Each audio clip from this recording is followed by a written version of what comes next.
एक दिन धाम हर गांव में उज्जैन के नागाओं की जमात आई। जमात काफी बड़ी थी, लगभग 100 नागा, हाथी, घोड़े, ऊंट आदि थे।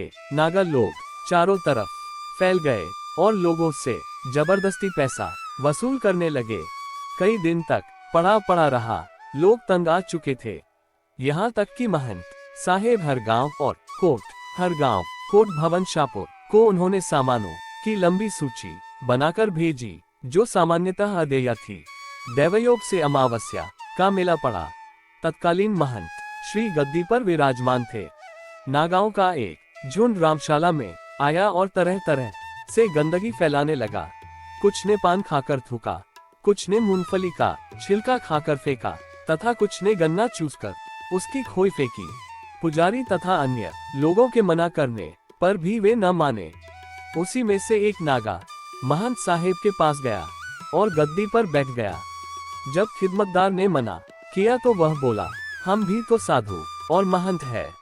सेवक ने कहा, ये तो आप ठीक ही कहते हैं, पर आप यहाँ के महंत नहीं है। यहाँ गद्दी पर यहीं का महंत बैठता है। इतना कहने पर भी वह न माना और जिदवश बैठा रहा।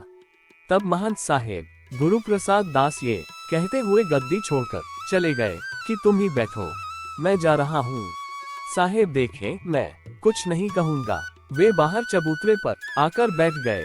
इस घटना के प्रत्यक्षदर्शी लोगों का कहना है, बाबा साहेब सिद्धा दास की समाधि से साग की एक मक्खी निकली और देखते ही देखते उसके साथ हजारों मक्खियों का झुंड हो गया। उन्होंने नागाओं को काटना शुरू किया।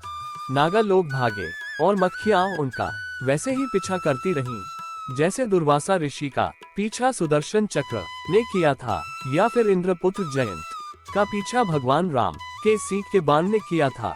मक्खियों ने उनके हाथी, घोड़ों व ऊंटों को भी काटा, जिससे पूरी जमात में भगदड़ मच गई।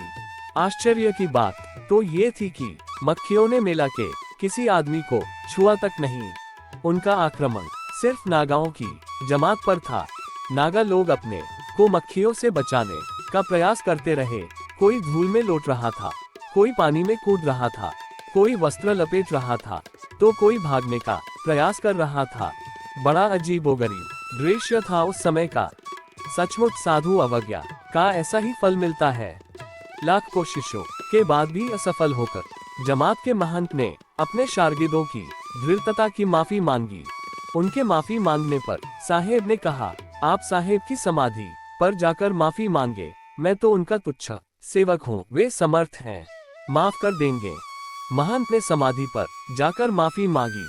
तब जाकर मधु मक्खियां शांत हुई। तब से आज तक नागा लोग यहाँ दिखाई नहीं पड़े। शुभ सतनाम बंदगी।